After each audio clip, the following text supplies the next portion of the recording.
An Inhabitant of Carcosa, Ambrose Bierce.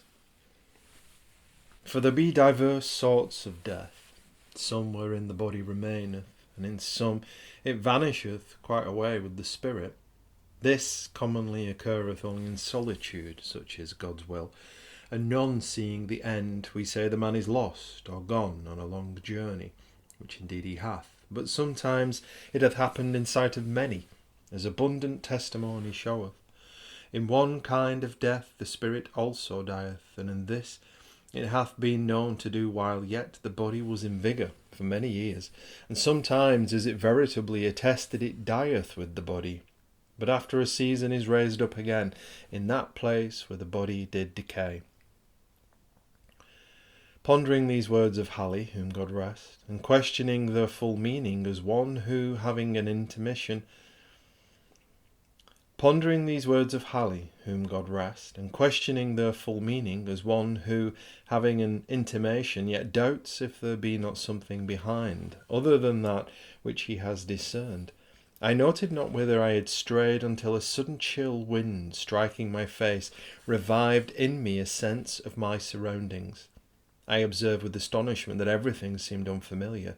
On every side of me stretched a bleak and desolate expanse of plain, covered with a tall overgrowth of surgrass, which rustled and whistled in the autumn wind with heaven knows what mysterious and disquieting suggestion protruded at long intervals above it, stood strangely shaped, and sombre-coloured rocks, which seemed to have an understanding with one another and to exchange looks of uncomfortable significance, as if they had reared their heads to watch the issue of some foreseen event.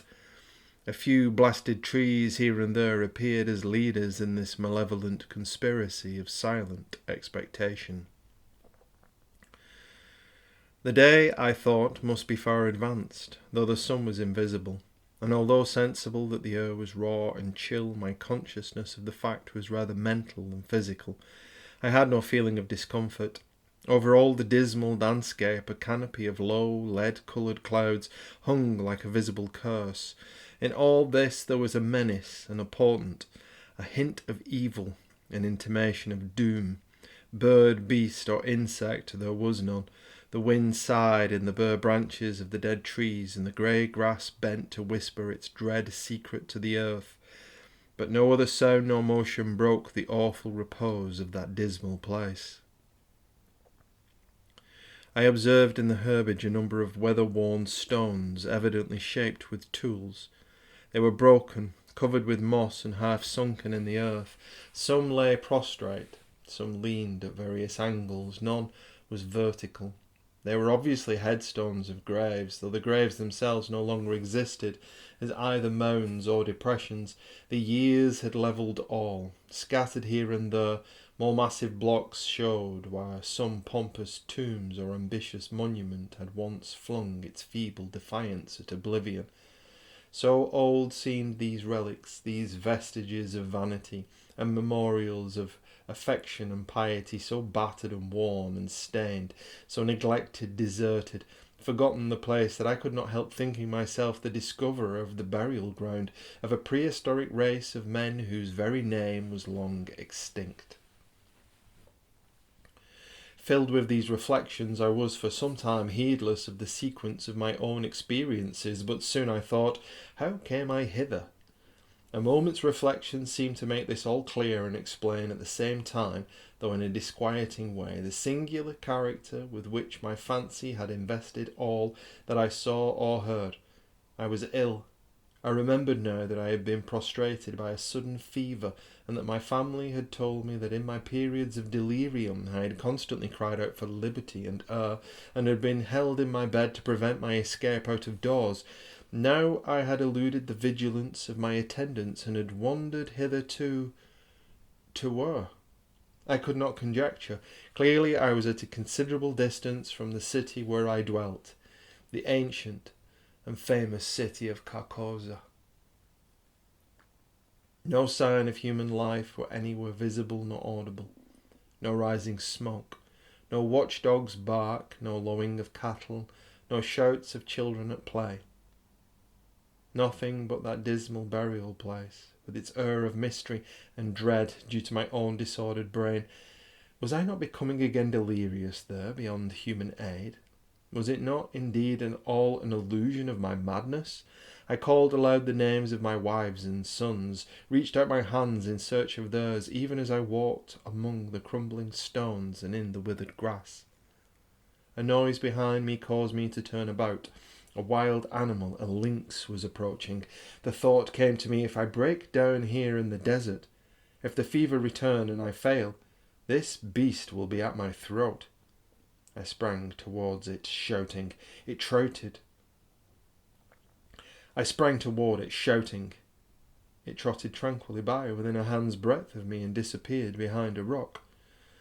A moment later a man's head appeared to rise out of the ground a short distance away. He was ascending the further slope of a low hill whose crest was hard to distinguish from the general level. His whole figure soon came into view against the background of grey cloud. He was half naked, half clad in skins. His hair was unkempt, his beard long and ragged. In one hand he carried a bow and arrow. The other held a blazing torch. With a long trail of black smoke, he walked slowly and with caution as if he feared falling into some open grave concealed by the tall grass. That I was mad I could no longer doubt, yet recognised a ground of doubt in the conviction. Of fever I had no trace. I had withal a sense of exhilaration and vigour altogether unknown to me, a feeling of mental and physical exaltation. My senses seemed all alert. I could feel the air as a pondering substance. I could hear the silence. A great root of the giant tree against whose trunk I leaned, as I sat held enclosed in its grasp a slab of stone, a part of which protruded into a recess formed by another root. The stone was thus partly protected from the weather, though greatly decomposed. Its edges were worn round, its corners eaten away, its surface deeply furrowed and scaled. Glittering particles of mica were visible in the earth about it, vestiges of its decomposition. This stone had apparently marked the grave out of which the tree had sprung ages ago. The tree's exacting roots had robbed the grave and made the stone a prisoner. A sudden wind pushed some dry leaves and twigs from the uppermost face of the stone.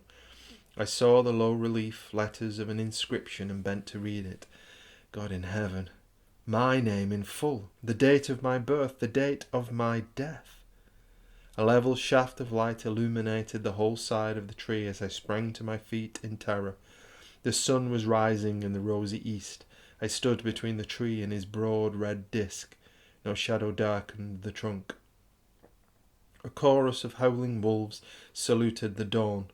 I saw them sitting on their haunches, singly and in groups, on the summits of irregular mounds and tumuli filling a half of my desert prospect and extending to the horizon. And then I knew that these were the ruins of the ancient and famous city of Carcosa. Such are the facts imparted to the medium Beroles by the spirit Hosib Allah Robardin.